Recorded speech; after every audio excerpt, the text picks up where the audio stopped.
ఫౌజీ సినిమాపై అందరికీ భారీ అంచనాలు ఉన్నాయి. సీతారామం సినిమా తరువాత హను రాఘోపూడి చేస్తున్న సినిమా కావడం, అందులో ప్రభాస్ నటించడంతో సినిమాపై అంచనాలు ఆశలున్నాయి. ఫౌజీకి సంబంధించిన షూటింగ్ హైదరాబాద్ లో శరవేగంగా జరుగుతుంది. గచ్చిబౌలి అల్యూమినియం ఫ్యాక్టరీలో ఈ సినిమా షూటింగ్ జరుగుతుంది. ఈ మూవీలో బాలీవుడ్ ప్రముఖ నటుడు అనుపమ్ ఖేర్ ఓ కీలక పాత్రలో నటిస్తున్న సంగతి తెలిసిందే. అయితే ఈ సినిమా షూటింగ్ సెట్స్ లోకి అడుగుపెట్టేందుకు అనుపమ్ ఖేర్ చాలా ఇబ్బంది పడ్డారు. నిచ్చెన వేసుకుని గోడ దూకి మరీ ఫౌజీ సినిమా సెట్ లోకి ఆయన ఎంటర్ అయ్యారు. దానికి సంబంధించిన వీడియోలు స్వయంగా అనుపమ్ ఖేర్ తన సోషల్ మీడియాలో షేర్ చేయగా, ఆ వీడియో ప్రస్తుతం నెట్టింట వైరల్ అవుతుంది.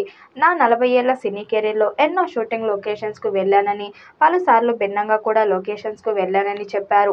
కానీ ఇప్పటి వరకు ఇలా గోడ దూకి వెళ్లింది లేదని, ఇలా వెళ్లడం అదే మొదటిసారని, ఇది చాలా స్పెషల్ గా ఉండటంతో పాటు కామెడీగా కూడా ఉందని ఆయన తెలిపారు. ప్రభాస్ కొత్త సినిమా కోసం హైదరాబాద్ కు వచ్చానని, షూటింగ్ లొకేషన్ కారులో బయలుదేరానని, తన డ్రైవర్ కారుని అడవి లాంటి ప్రాంతాల్లోకి తీసుకెళ్లి ఆపేశాడని, అక్కడి నుంచి ముందుకు వెళ్లడానికి కానీ వెనక్కి రావడానికి లేదని, అక్కడికి షూటింగ్ జరుగుతున్న ప్రాంతం పక్కనే అవడంతో ఇలా గోడ దూకి సెట్స్ లోకి వెళ్లినట్టు ఆయన తెలిపారు. ఈ వీడియోను చూసి 7-10ల వయసులో కూడా అనుపమ్ ఈ విధంగా సాహసం చేసే లొకేషన్ కు చేరుకోవడాన్ని అందరూ ప్రశంసిస్తున్నారు. ఇక ఫౌజీ విషయానికొస్తే పీరియాడికల్ యాక్షన్ డ్రామాగా రూపొందుతున్న ఈ సినిమాలో ఇమాన్వి ఇస్మాయిల్ హీరోయిన్ గా నటిస్తుండగా, మైత్రి మూవీ మేకర్స్ ఈ సినిమాను భారీ బడ్జెట్ తో నిర్మిస్తుంది. రెండో ప్రపంచ యుద్ధం కాలం నాటి బ్యాక్ డ్రాప్ తో ఈ సినిమా తెరకెక్కుతుందని సమాచారం.